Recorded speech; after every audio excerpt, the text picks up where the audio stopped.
வாசி life style சேனலுக்கு வாங்க. இப்போ வீட்லயே தட்டை ரெசிபி ஈஸியா எப்படி செய்யலாம் அப்படிங்கிறத பார்க்க போறோம். அதுக்கு இன்கிரீடியன்ஸ் எல்லாம் எடுத்து வச்சிருக்கேன். அது என்ன எடுத்து வச்சிருக்கேங்கிறத இப்ப பார்த்துடலாம். அரிசி மாவு 200 கிராம் எடுத்திருக்கேன். இந்த ஒரு கப் 100 கிராம் பிடிக்கும். 2 கப் மாவு எடுத்திருக்கேன்னா அதுக்கு அரை கப் பொட்டுக்கடலை மாவு எடுத்திருக்கேன். அப்ப 4க்கு 1 கணக்கு. பொரிகடலை மீன்ஸ் பொட்டுக்கடலை. இதுக்கு அரை டீஸ்பூன் மிளகு எடுத்திருக்கேன்.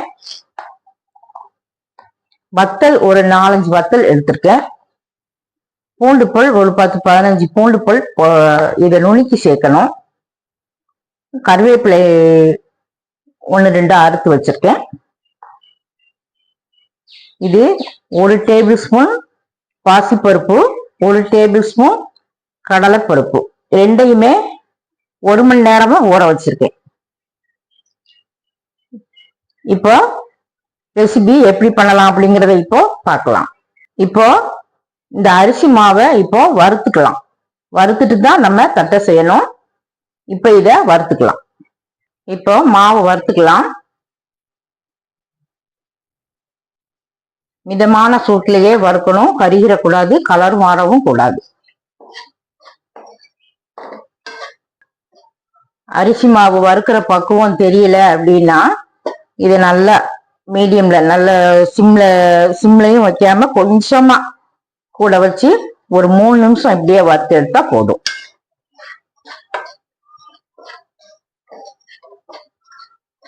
வீட்லயே அரைச்ச மாவா இருந்தாலும் பரவாயில்ல. நான் கடையில வாங்கின மாவை தான் வச்சு செஞ்சிட்டு இருக்கேன். மாவு வறுபட்டுருச்சு அப்படின்னா கொஞ்சம் முதல்ல போடும்போது கொஞ்சம் வெயிட்டா தெரியும். வறுபட்டு முடிக்க போற ஸ்டேஜ்ல காத்தா இருக்கும் மாவு. இப்படி வறுக்கும் போது வறுபட்டுருச்சுன்னு அர்த்தம்.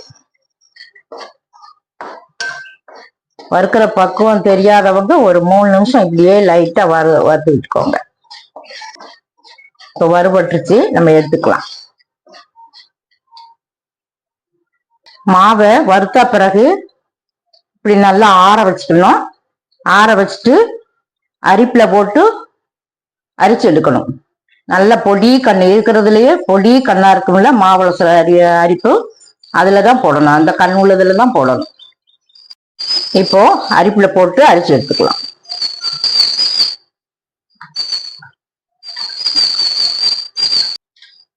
கடைசியில உள்ளதை போடக்கூடாது.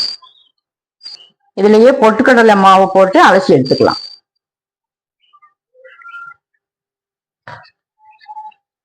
இந்த கத்திய சேர்க்கக்கூடாது. இதை கீழே போட்டுறலாம். இதை இப்போ நல்லா கலந்து வச்சுக்கலாம்.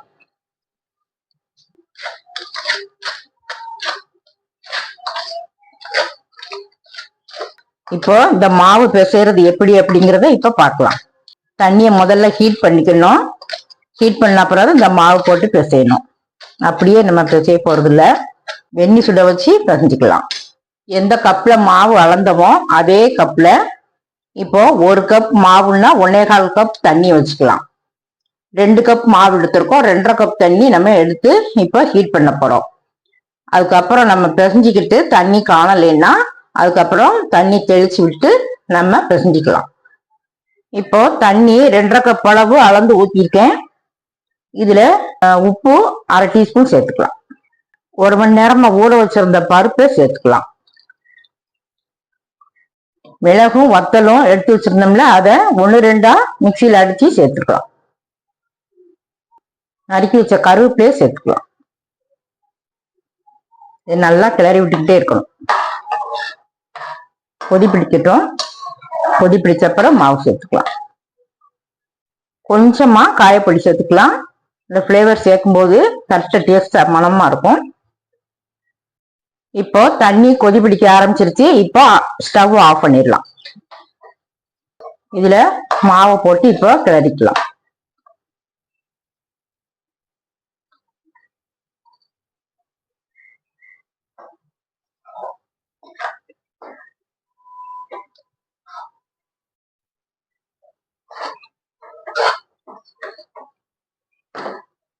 இது பூரி மாவு பழத்துக்கு இருக்கணும். சப்பாத்தி மாதிரி லெகுவான இதா இருக்க, சாஃப்டா இருக்கக்கூடாது, அல்லது எண்ணெயை குடிச்சுக்கிட்டு இருக்கோம். அதனால சப்பாத்தி அதாவது பூரி மாவுக்கு எப்படி கட்டிய நம்ம திரட்டுவோமோ அந்த மாதிரி மாவு பிசைஞ்சு வச்சுக்கலாம். இப்போ சூடா இருக்கு, அதனால லைட்டா ஆறவும் அதுக்கப்புறம் தண்ணி சேர்க்கணுமா என்னங்கிறத பின்னாடி பார்த்துக்கலாம். ஆறின பிறகு பிசையலாம். இப்ப ஓரளவு நல்லா ஆறிடுச்சு.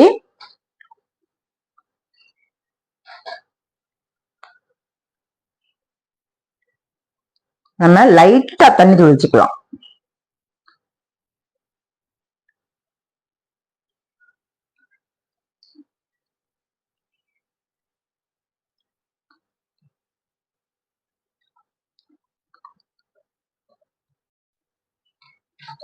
இந்த மாதிரி பூரி மாவு பக்குவத்துக்கு பிசைஞ்சு எடுத்துக்கலாம்.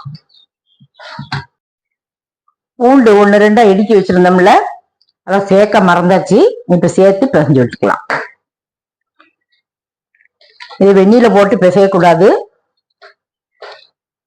வெந்நீல போட்டு பிசைஞ்சா அந்த பச்சை வாடை அடிச்சுக்கிட்டு இருக்கும். அந்த பிளேவர், வெள்ளைப்பூடு அந்த பிளேவர் ரொம்ப அடிச்சுக்கிட்டு இருக்கும். அதனால இந்த மாதிரி கடைசியா தான் சேர்த்துக்கணும். பிசையும் போது மறந்தாச்சு.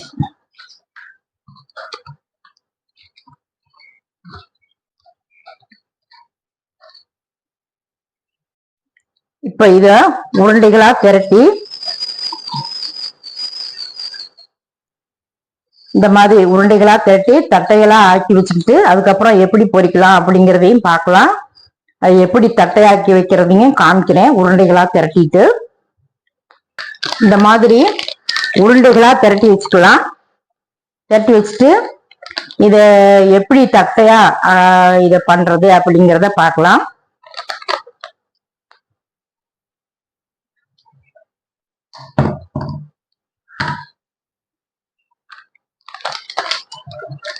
இந்த மாதிரி சப்பாத்தி திரட்டுறது ஒண்ணு இருந்ததுன்னா இதுல ஒரு சீட்டு, பாலித்தீன் ஷீட்டு விரிச்சு வச்சு இதுல ஒரு உருண்டை இந்த மாதிரி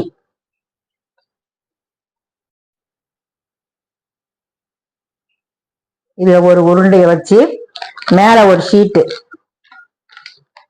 இந்த மாதிரி வச்சு இதை இப்படி வச்சு ஒரு அமுக்கு இப்படி பிரஸ் பண்ணிட்டுட்டா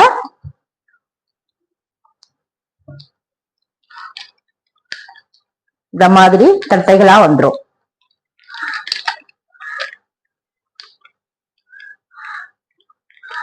நல்லா ஈஸியா வருது. இன்னொன்னு வச்சு பார்க்கலாம்.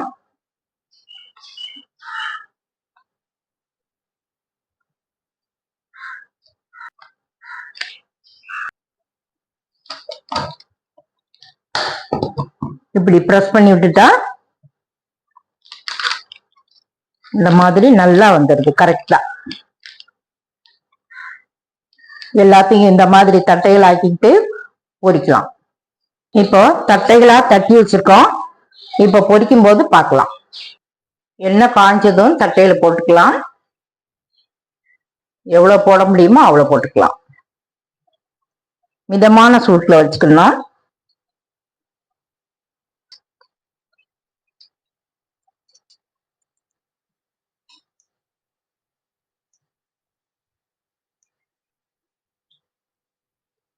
எண்ணெயில போட்டு 1 நிமிஷம் ஆகும், புரட்டி விட்டுக்கலாம்.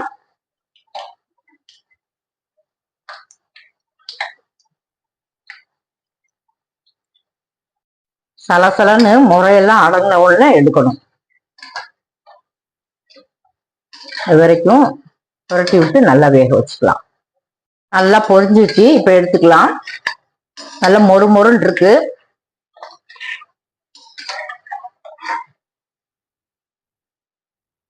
தட்டை நல்லா பெர்ஃபெக்டா வந்திருக்கு. நல்லா சவுண்டோட இருக்கு. ஒவ்வொரு தட்டைய சட்டியில போட்ட உடனே பூரி மாதிரி உப்பி வரும் அப்படின்னு சொல்லுவாங்க. அந்த மாதிரி வராம இருக்கிறதுக்கு இந்த ஃபோக் வச்சு சட்டியில போடுறதுக்கு முன்னாடி இந்த தட்டைய இப்படி குத்தி விட்டுறணும். 2-3 குத்தி விட்டுட்டு அதுக்கப்புறம் சட்டியில போடும்போது பூரி மாதிரி புடைக்காது. அதுக்கப்புறம் அந்த மாதிரி தட்டை வந்து பெர்ஃபெக்டா வரும். இதே நான் ஒண்ணே உடைச்சு காட்டுறேன். சூப்பரா வந்திருக்கு. ஜம்முன்னு இருக்கு. மொறுமொறுன்னு ஆயிட்டு. இதே அளவுகளோட நான் சொன்ன அளவுகளோட நீங்க செய்து சாப்பிட்டு பார்த்துட்டு சப்ஸ்கிரைப் பண்ணுங்க, பெல் பட்டன் ஆன் பண்ணுங்க, பிடிச்சிருந்தா லைக் பண்ணுங்க.